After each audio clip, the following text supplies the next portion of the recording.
नमस्कार, स्वागत है आपका अपना उत्तर प्रदेश में और मैं हूं आपके साथ दुर्गेश पांडे। बात करेंगे इस वक्त आ रही बड़ी खबर की जो लखनऊ कन्नौज से आ रही है। बंदियों के बेहतर स्वास्थ्य के लिए योग शिविर का आयोजन किया गया। कन्नौज से इस वक्त की बड़ी खबर हम आप तक पहुंचा रहे हैं।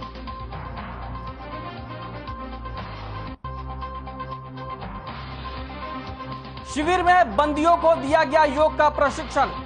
योग गुरु डॉक्टर अमरनाथ द्विवेदी ने बताया योग के तरीके। अनौगी स्थित जिला जेल में हुआ शिविर का आयोजन। कन्नौज से इस वक्त की बड़ी खबर हम आप तक पहुंचा रहे हैं, जहां पर बंदियों के बेहतर स्वास्थ्य के लिए योग शिविर का आयोजन किया गया है। बंदियों को दिया गया योग का प्रशिक्षण। योग गुरु डॉक्टर अमरनाथ द्विवेदी ने योग के तरीके बताए। अनौगी स्थित जिला जेल में योग शिविर का आयोजन किया गया। कन्नौज से इस वक्त की बड़ी खबर हम आप तक पहुंचा रहे हैं। योग शिविर का आयोजन किया गया है जिला जेल में। अनौगी स्थित जिला जेल में हुआ है शिविर का आयोजन। योग गुरु अमरनाथ द्विवेदी ने योग शिविर में बंदियों को योग करने के तरीके बताए। तस्वीरें आप अपनी टीवी स्क्रीन पर देख सकते हैं जो कन्नौज के जिला जेल की हैं, जहां पर योग शिविर का आयोजन किया गया। बंदियों के बेहतर स्वास्थ्य के लिए इस योग शिविर का आयोजन किया गया कन्नौज के जिला जेल में, जहां पर योग गुरु डॉक्टर अमरनाथ द्विवेदी ने बंदियों से योग करवाया, उन्हें योग करने के तरीके बताए। कन्नौज से इस वक्त की बड़ी खबर हम आप तक पहुंचा रहे हैं।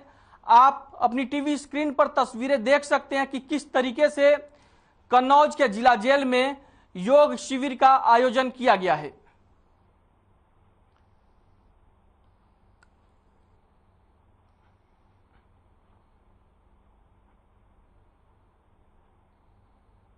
वहीं चेन्नई में होने वाले चेस ओलंपियाड की तैयारी पूरी हो चुकी है। वहीं रविवार को नई दिल्ली में टॉर्च रिले की शुरुआत की गई, जो देश के अलग अलग 75 शहरों से गुजरेगी। पीएम नरेंद्र मोदी ने नई दिल्ली में इंदिरा गांधी इंटरनेशनल स्टेडियम में चेस ओलंपियाड की टॉर्च रिले को लॉन्च किया। साथ ही पीएम मोदी ने चेस ओलंपियाड 2020 की गोल्ड मेडलिस्ट कोनेरू हम्पी के साथ चेस खेला और इवेंट की शुरुआत की। इस दौरान खेल मंत्री अनुराग ठाकुर भी मौजूद रहे। आपको बता दें कि यह पहली बार हो रहा है जब चेस ओलंपियाड से पहले इस तरीके का टॉर्च रिले निकाला जा रहा है।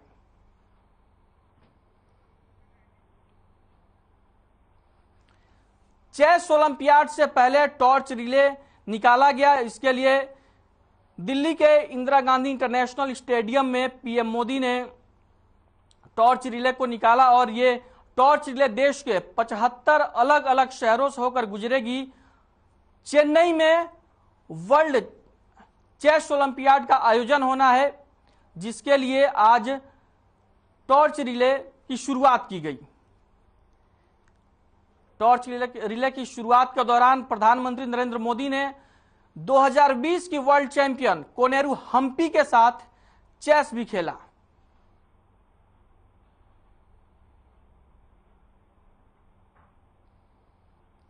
प्रधानमंत्री नरेंद्र मोदी ने चेस ओलंपियाड के लिए टॉर्च रिले को लॉन्च किया और इस दौरान उन्होंने वर्ल्ड चैंपियन कोनेरू हम्पी के साथ चेस खेला। तस्वीरों में आप देख सकते हैं प्रधानमंत्री चेस की चाल को कैसे चल रहे हैं।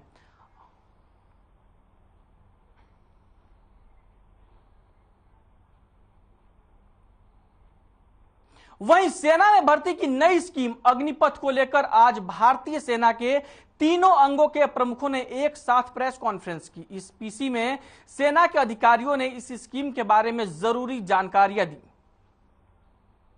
इसकी सेवा करने के लिए जो सर्वोच्च बलिदान देगा उसकी इंश्योरेंस कवर नॉन कॉन्ट्रीब्यूटरी है। आज पूरे देश में मैं भी कंट्रीब्यूशन देता हूं, जो बाहर जवान खड़ा हुआ है वो भी कंट्रीब्यूशन देता है। सिर्फ एक इंसान है अग्निवीर जो आगे आने वाले टाइम पे कंट्रीब्यूशन नहीं देगा और उसको तकरीबन 1 करोड़ का इंश्योरेंस मिलेगी अगर उसने अपने देश के लिए किसी वजह से बलिदान दिया। तो मैं आपको ये बताना चाहता हूं, इसी तरीके से उसको हमारे से भिन्न नहीं रखा है। इसके अलावा जो डिसेबिलिटी, अगर किसी कारण मैं ये टाइगर हिल की तरफ दौड़ रहा हूं या कुछ हो रहा हूं, मेरे गोली लग गई एक्सेट्रा, सेम प्रोविजन, जो मेरी प्रोविजन है वही उसकी प्रोविजन है। देयर इज नो फर्क for an Agniveer. Go next. Now coming what after 4 years, जिसकी वजह से आई एम श्योर आप यहां पे इकट्ठे हुए हैं। देखिए, जो युवक हैं इतनी देर फौज, 4 साल फौज के रहने के बाद ये देश में वापस जाएंगे, ये देश की ताकत है। ये 25% का तो हम ध्यान रख लेंगे, उनके साथ क्या करना है, कैसे करना है, वो हमारे पे छोड़ दीजिए। बट सबके दिमाग में ये आ रहा है इन 75% के साथ क्या होगा। ये अगर देश की ताकत है तो पूरे देश को, होल ऑफ द गवर्नमेंट, सबकी भागीदारी के साथ इसको आगे ले जाया गया। तो पहले MHA ने हमको बोला प्रेफरेंस दी जाएगी। विद इन 3 days उन्होंने बोला 10% reservation in CAPF and Assam rifles. Then age relaxation दी। एज रिलैक्सेशन क्यों दी? बिकॉज हमने पहले दिन बोला था कि जो कोविड की वजह से 21 साल के नहीं रह पाए वो 23 साल के हो गए, तो वो 2 साल बढ़ गई। हाउएवर उसके 3 दिन बाद MHA ने बोला अच्छा, वो युवक जो 21 साल में मेरे पास आने थे वो अब 23 के हुए हैं, तो उन्होंने फर्स्ट बैच के लिए ये स्पेशल कंसेशन दिया है to increase the age. Why? Because सबके सब यूथ के साथ कनेक्टेड है, उनको मालूम है देश का भविष्य, यूथ का भविष्य एकदम इंटीग्रेट। 21 नवंबर जो हमने डेट चुनी है, 21 नवंबर को हमारा फर्स्ट अग्निवीर हमारे। वहीं कैबिनेट मंत्री सुरेश खन्ना रामपुर पहुंचे, जहां उन्होंने प्रेस कॉन्फ्रेंस कर अपने प्रत्याशी घनश्याम सिंह लोधी के लिए वोट की अपील की। साथ ही समाजवादी पार्टी के कद्दावर नेता आजम खान पर निशाना साधा। उन्होंने कहा कि समाजवादी पार्टी फूका हुआ ट्रांसफार्मर है, जिससे रामपुर की जनता को कोई फायदा होने वाला नहीं है। वर्तमान सरकार देश हित में और क्षेत्र हित में कार्य कर रही है। अच्छा है, मीनिंग अच्छा है, मीनिंग बहुत अच्छा है। इनका नाम भी राजीव है।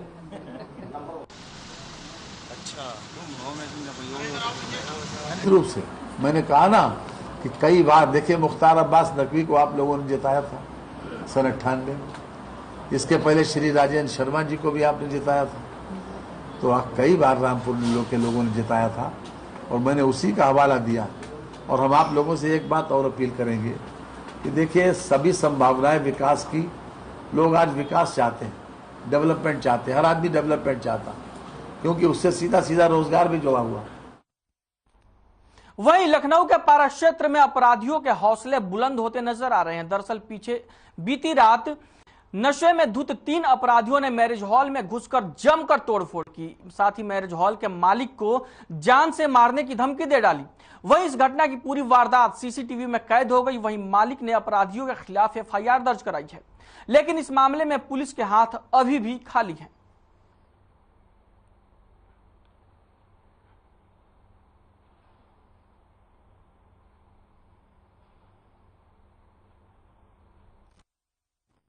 ये भरोसा में रंजन अवस्थी हैं, उनके बेटे थे, उनके साथ 4-5 लोग और थे।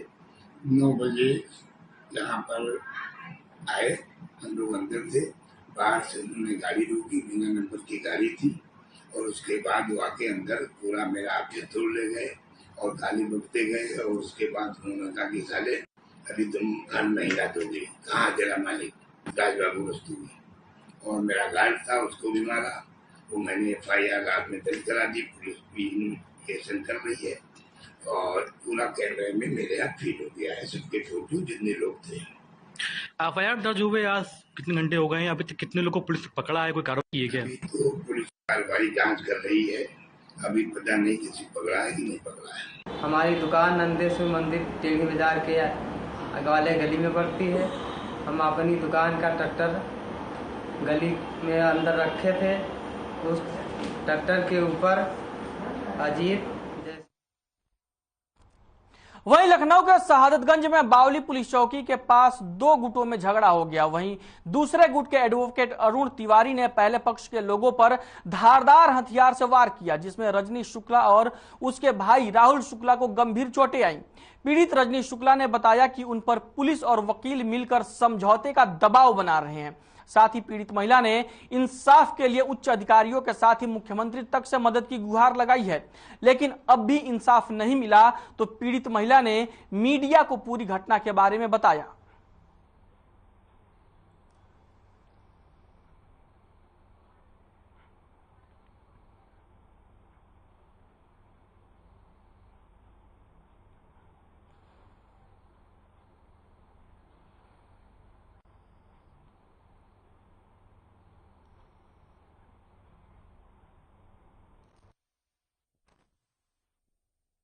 मामला ये बौली चौकी शाहजगंज बिहारीपुर का है।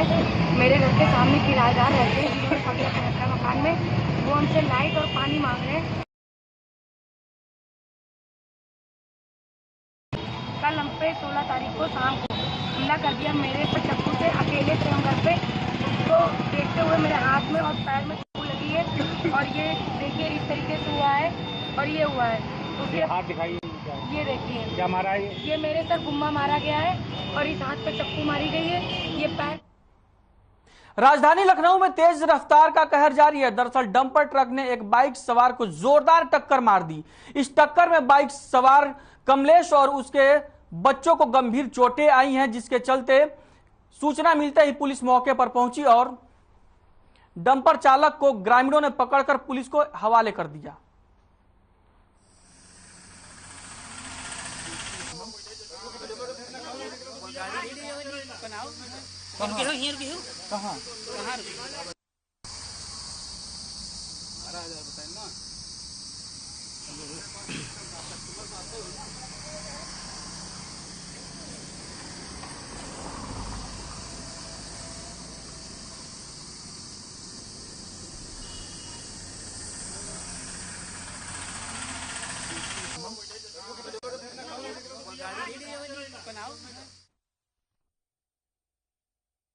के कैलिया थाना क्षेत्र के पहाड़ गांव से मामला सामने आया है, जहां दो पक्षों के बीच विवाद चल रहा था। इन दोनों पक्षों के बीच बढ़ते विवाद की जानकारी स्थानीय पुलिस को मिली, जिसकी जांच करने दरोगा और सिपाही गांव में पहुंचे, जिसके बाद मामला शांत हो सके। लेकिन पुलिस वालों को यहां आना महंगा पड़ गया। गांव के एक पक्ष की महिला और पुरुषों ने मिलकर दरोगा और सिपाही के साथ जमकर मारपीट शुरू कर दी। दरोगा और सिपाही के साथ धक्का मुक्की हुई, उन पर पथराव भी किया गया।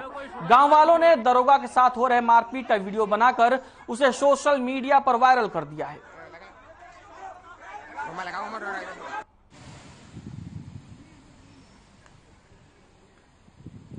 जालौन में विवाद में बीच बचाव करने और विवाद को शांत कराने के लिए पुलिस को पहुंचना उन्हीं को महंगा पड़ गया। दरोगा और सिपाही गांव में पहुंचकर मामले को शांत कराना चाहते थे, लेकिन झगड़े में शामिल एक पक्ष ने पुलिस वालों पर ही हमला कर दिया।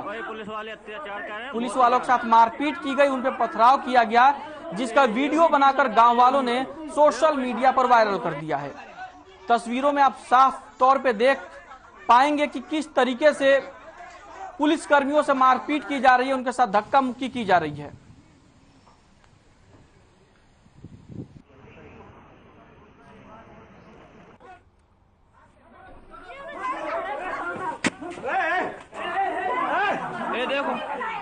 देखो ये हेलमेट लगाए हुए हैं, ये लगाए हुए हेलमेट। ये पहाड़ गांव की बात है।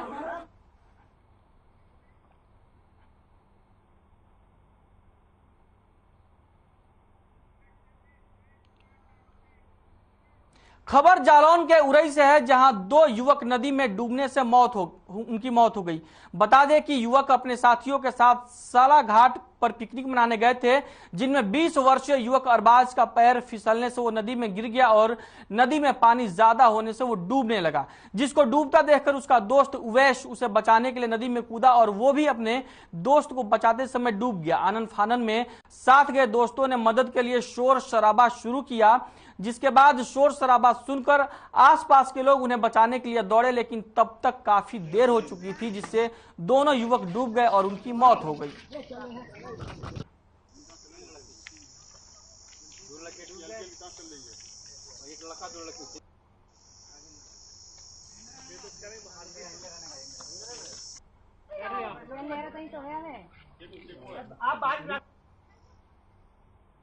वहीं लखनऊ के ठाकुरगंज में पुलिस का कारनामा सामने आया है। बता दें कि एलडीए का फ्लैट दिलाने के नाम पर फर्जीवाड़ा हुआ था, जिसमें आरोपी ने पीड़ित के घर से पैसे लिए और घर के फर्जी दस्तावेज सौंपे, जिस पर महिला ने इस मामले में जालसाजी को लेकर ठाकुरगंज थाने में एफआईआर लिखवाने पहुंची थी, जिसमें पीड़ित को एएसआई ने 1 माह टहलाने के बाद बताया कि ये मेरा क्षेत्र नहीं है, दुबग्गा थाना या शहादतगंज थाने में जाकर अपनी रिपोर्ट लिखवाओ, यहां एफआईआर नहीं लिखी जाएगी। पीड़ित 3 महीने से एफआईआर लिखवाने के लिए लगातार चक्कर लगा रहा था। अब इस फर्जीवाड़ा के बाद लखनऊ कमिश्नरेट की मित्र पुलिस की कार्यशैली पर सवाल उठ रहे हैं।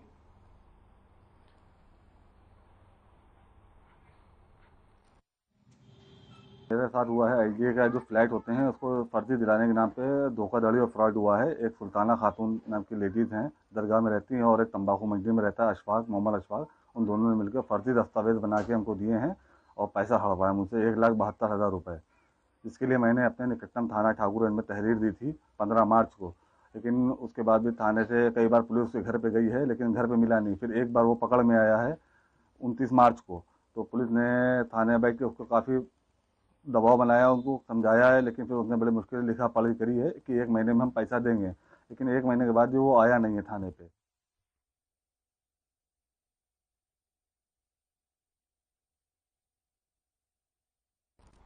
खबर रामपुर से है, जहां वर्धमान चैरिटेबल ब्लड बैंक का सीआरपीएफ के डीआईजी हेल्थ ने फीता काटकर उद्घाटन किया और रक्तदान महादान करने का संदेश दिया। बता दें कि Vardhman charitable blood centre Bareilly road के पास शुरू किया गया है। वहीं डॉक्टर मिनी वासड़े ने मीडिया से बातचीत करते हुए कहा कि रामपुर में ब्लड बैंक की कमी थी, जिससे जनता को समय पर ब्लड नहीं मिल पाता था। इसी को देखते हुए वरदान ब्लड बैंक खोला गया ताकि जनता को समय पर ब्लड मिल सके और गंभीर मरीजों की जान बचाई जा सके। इसी बीच उन्होंने ये भी कहा कि हमारे पास कुछ ऐसी संस्थाएं हैं जो कैंप लगाकर ब्लड डोनेट कराने का काम करती हैं, जिससे कि गरीब मरीजों को फ्री में ब्लड मुहैया कराया जा सके।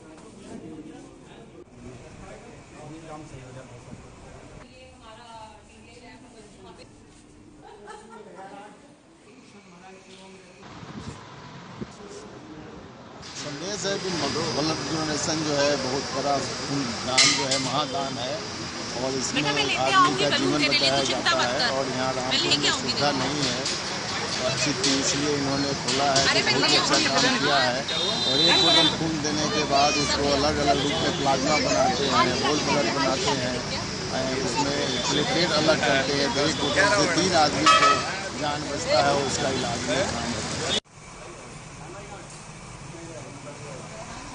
देखिए, ये एक चैरिटेबल ब्लड बैंक है जो हमने एक चैरिटी के पर्पस से ही खोला है। इनफैक्ट तो हम कोशिश करेंगे कि ऐसे लोगों को जो कि मेनली यहाँ पे जैसे कंपोनेंट्स का बहुत ज़्यादा हमारे रामपुर में ये नहीं है, तो हम चाह रहे हैं कि उनको खून मिल सके जो बहुत नीडी इंसान है, बहुत ज़रूरत है जिसको।